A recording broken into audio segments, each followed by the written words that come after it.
want to start this video off by reminding people, if you watched a movie, you paid for a movie, you paid for a game, you paid for a record, you paid for an experience, a theme park, whatever, and you enjoyed yourself, you win, full stop. Okay? If you watched a movie that people are ripping on, if you enjoyed something that people, it doesn't matter. Life is short if you enjoyed it. You buy a video game, you find, the developer went woke, blah, blah, blah. But you enjoy the video game, you win, and you shouldn't feel bad about that. Again, life is short. I like to say that as a preface to memeing on Atlas, the new Netflix ensemble girl boss movie starring Jennifer Lopez and Simu Liu from Shang-Chi and the Legend of the Ten Rings that nobody saw. Now, I want to say this. I talked to some actual genuine Mech fans, and they thought it was cool. Like, there were cool aspects. Most of the people that watched it were like, it's not that bad. And it's effectively free if you already are paying for Netflix. If you don't put value on your time, which that's something everyone should do, by the way. You should sit down one day and figure out how much your free time is worth, like an actual financial dollar. So then when you do stuff, you can decide whether or not it was worth it. I don't know if this is in some sort of theaters, but because it's in some, I guess it's in some theaters, but I couldn't find any. Let me see if I can try this. I wanted to see if there was any. Yeah, Atlas box office. I'm not sure. Worst in years. Aussie Stars movie flops. Well, that's the Furiosa. So I don't see Atlas anywhere, but it does say it's in theaters, so I don't know what's going on with that. This is a movie on Screen Rant. The incredible cope that's happening with the mainstream media and the way that Hollywood's falling apart is wild. Jennifer Lopez is best known for basically starring in every movie she's ever been in, as far as I know, has been a financial disaster. I don't know why people keep giving her roles. She loses money. Every movie she's ever been in has lost money, as far as I know. Atlas review, Brad Payton's AI futurism film falls short despite Jennifer Lopez's star power. Does Jennifer Lopez bring people into the movie theater? I didn't think so. I don't think so. Now, for whatever reason, it debuts as #1 on Netflix, but we all know that that's fake. Netflix just pushes whatever they want. Like, the Netflix trending chart, in my opinion, is complete bunk. There's no, like, you open up Netflix and it's like, this is #1. And I'm like, oh, it's some woke nonsense. What a coincidence. And then people are like, well, it's #1. It must be good. And so you get like a lot of self-fulfilling prophecy. They basically dictate what's #1, even if it's #2. That said, this is a movie that had an okay concept. A brilliant scientist with a deep distrust of AI finds it may be her only hope when a mission to capture a renegade robot goes awry. Except that robot has pronouns. I don't really know how else to describe to you how absurd it is. He says debuts at #1, 28.2 million views. That's so wild. Everybody hated it. I think I don't even understand. This is a scene in the actual movie. Oh, okay then. Wait, how did it know I wanted coffee? I'm sorry, but my pronouns are she and her, not it.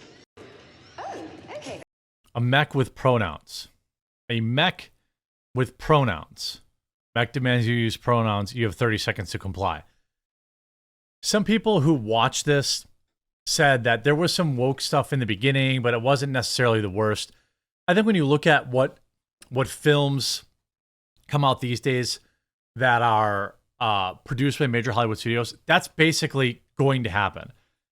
Every single movie that comes out is going to have some cringe line. Like, even look at The Batman, a movie where you have like a strong independent woman who don't need no man playing Catwoman. Okay, fine. Catwoman's kind of already establishes that. But then, of course, they had to have the line near the end of the movie about white privilege. And it was like, nothing can survive Hollywood without at least one or two of those groan moments with like insane, unhinged, pure, uncut SJW, the message crap.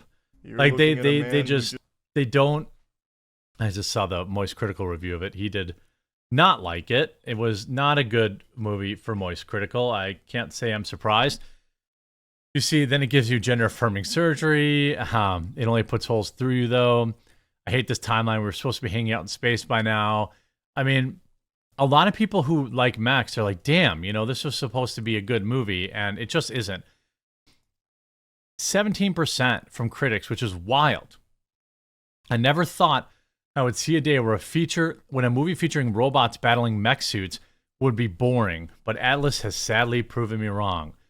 Nothing you've never seen before. Way to both sides AI movie. Don't want to upset the algorithmic overlords. J-Lo is no Sigourney Weaver. And sure as in Aliens, the film should be called Shrill. What was Jennifer Lopez thinking when she agreed to star in this absurdly formulaic sci-fi action adventure? Did she even bother to read the cliched derivative script? This is pretty bad. It can't even be any fun to film. A massive misfire in almost every conceivable fashion. Alice being about trusting good AI is ironic because the film feels like it was written by a chatbot and performed by people running on autopilot. I mean, everything is to call Atlas an eyesore would be accurate.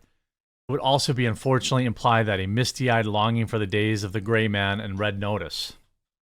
The movie unearths nothing new in what is a very old story of man's touch-and-go relationship with technology. Everybody hated it. Legitimately afraid for this film was written by someone being held hostage by AI. At this point, it borders on enjoyable camp, but the retreats into the depths of cobbled-together, generic, creatively deprived abyss from whence it came. Just not what you want to see, not what you want to hear from reviews. I mean, people are... Like, this is a movie that obviously was not received very well by the people who are viewing it. I do think that people can be and are a little bit more nowadays, like, skeptical. Like, there's a lot of stuff you could do back in the day for movies. There's a lot of stuff you could get away with, where people will give you the benefit of the doubt. But people nowadays are so jaded and so tired of the formula and so tired, in this particular case, of the girl boss. It's obviously more than just a female lead. It's more than that. This film ended up being basically nothing unique. It ended up being yet another Hollywood retread with a Hollywood paint with a new paint job. Lopez plays a socially awkward scientist and chess master, because of course all women are super smart, named Dr. Atlas Shepard, who must chase down a robot bad guy hiding out on a distant planet where trees look like traffic cones. I know it wasn't on my bingo card either. Instead of Skynet and Cyclones, Lopez's character says AI over and over again in a doomed quest for relevance. Artificial intelligence, which here for the most part means androids, rose up and ended 3 million people. 28 years later, humanity is still searching for Harlan, which is Simu Liu, the machine's nuts and bolts leader, who led the devastating revolt. Atlas, another stressed out and irritated role for Lopez, tracks down Harlan, whom she knew when she was a little girl and her mother developed the technology to a faraway planet. Then she accompanies the military on a journey through space to capture him. When she and director Brad Peyton failed to capture in the viewer's attention. What she and the director failed to capture is the viewer's attention. Like most of Netflix's films of award seasons, Atlas is a sluggish afterthought that settles for being just short of okay. The movie unearths nothing new in what is a very old story of man's touch-and-go relationship with technology. It not so boldly goes where Star Trek has gone many times before. The filmmakers attempt to contribute some novelty with a controversial neural link device that connects people to AI to improve efficiency. Oh, Elon Musk's. That idea, while intriguing, is muddled by poorly explained program adapting to say the S word isn't exactly Isaac Asimov level insight. Even when looked through the lens of a blow-em-up action film, the film is a fizzle. Once she lands on the planet, Atlas straps into a giant walking robot, think the one Ripley uses at the end of Aliens, then lumbers off to an escape ship. So a big chunk of the movie is just Lopez seating in an encased metal as she shouts at a Siri-like computer named Smith. The ancient idea here is embittered, distrusting woman starts to see that not all AI is inherently evil, I mean. Sounds like Sarah Connor to me. While Lopez, yeah, it's just a complete ripoff. Terminator, Elon Musk's Neuralink. While Lopez's star power and raw appeal are palpable as ever, not really. That's not enough to flesh out a guilt-ridden, self-loathing genius whose intellect is key to humanity's survival. This dismissal writing, the dismal writing does her no favors, true, but she's the sort of actress that can save the wedding planner, not Earth. Yeah, I mean, just another unstoppable girl boss movie that sucks because it probably has bad writing and they thought, but it's an unstoppable girl boss movie, so that's the movie that gets funded. That's the movie that gets made. The Unstoppable Girl Boss is a profit machine for Netflix. Now, when they put these movies out, I wonder if, they don't have to share a lot of these numbers like they used to. So, I wonder if they'll even say what the budget was. Whoa, the production budget was $100 million. $100 million. Jennifer Lopez's $100 million Netflix movie opens to scathing viewer reactions, and it's ridiculous that it even exists. Oof. Another $100 million girl boss disaster.